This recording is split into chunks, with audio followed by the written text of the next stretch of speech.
Knicks 112, Heat 103.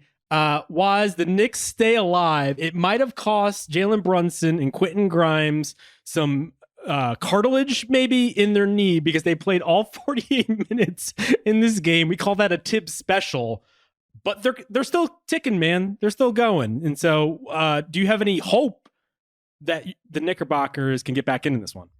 It's tough. Like some of the stuff that they did even in this game during the comeback where it's like Duncan Robinson's only out there to do one thing and one thing only, and the Knicks were somehow forgetting about that at times. I didn't think they put Duncan Robinson enough actions on the other end in order to attack him and sort of play him off the ball. Some of that was, got on my nerves, honestly, where I'm just like, why y'all forcing me to keep paying attention to this? Like I thought this game was over already. So that was just my own personal bias as somebody who was trying to make dinner and watch the Knicks game at the same time.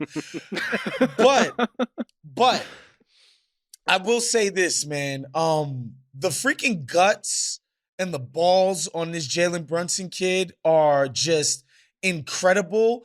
And I promise you, if you took a poll of 90% of Knicks fans right now, this is just an informal just guess out there, guys.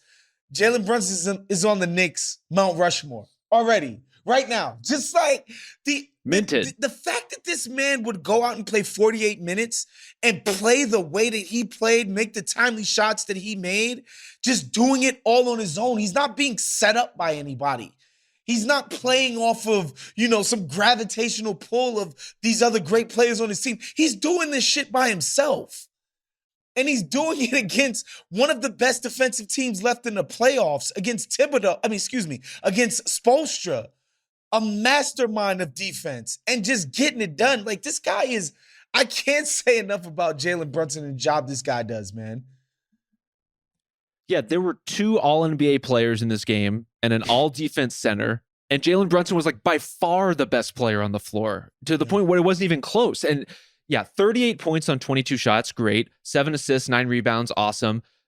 Even more impressive to me, 48 minutes, as we've said, 1 turnover the entire game. Ball in his hands, creating so much off the dribble in crowds. 1 turnover is wild. And you know that Jalen Brunson is awesome because, look, he's been doing it all season. He's been great all year long. Everyone has seen it at this point. Everyone has played against him. And man, he is still selling dudes with that pump fake.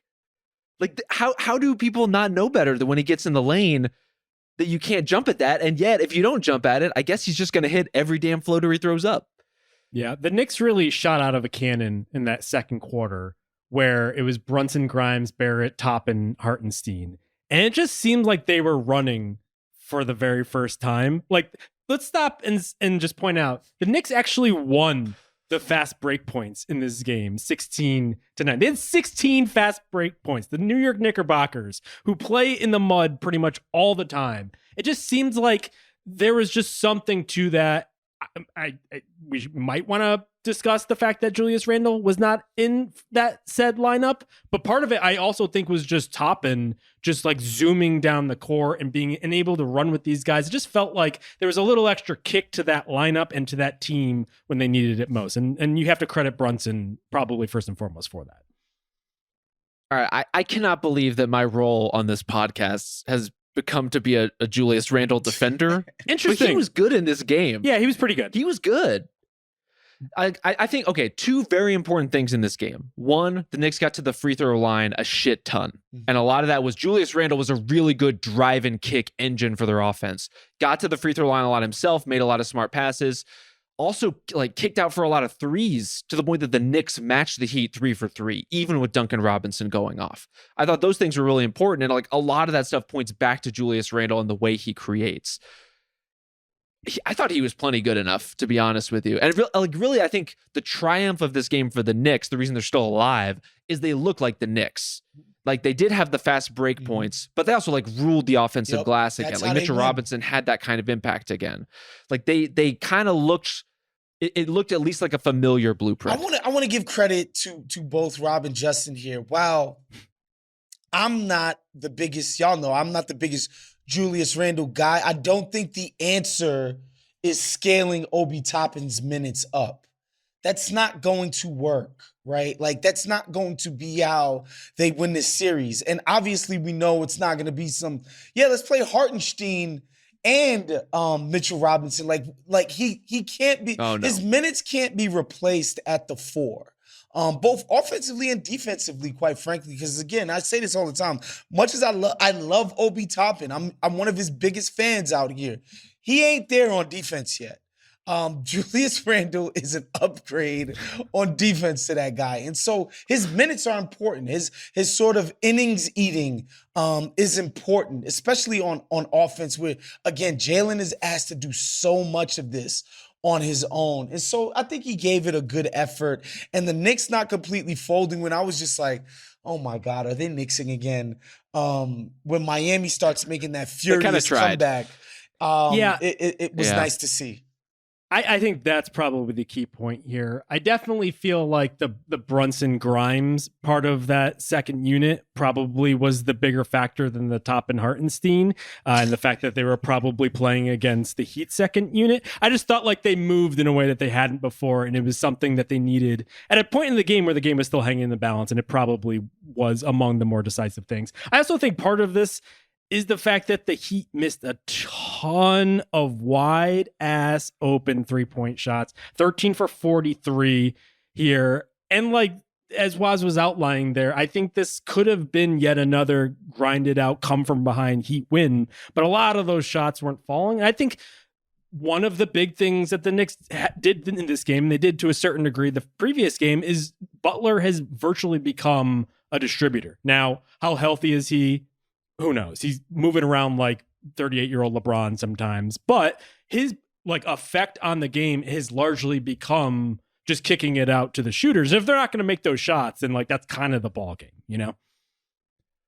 I honestly thought that was part of the reason Duncan Robinson popped off. I thought like halfway through this game, the Knicks were just so used to the Heat missing every open three they took. They just kind of stopped paying attention to whoever was on the weak side. Yeah. And, you know, Robinson had his best game of the series because of that. But yeah, like, not to oversimplify it, if the Heat make the number of shots they're supposed to make, or even slightly less than that, they probably win this game.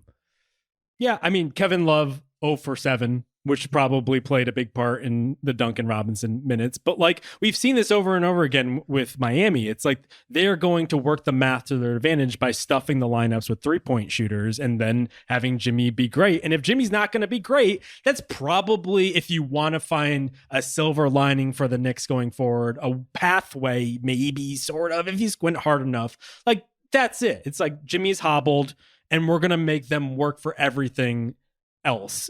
Like, we'll give up all this, the shots, and they're going to have to beat us. Duncan Robinson, who wasn't playing most of the season, that guy's going to beat us. It's not going to be Jimmy.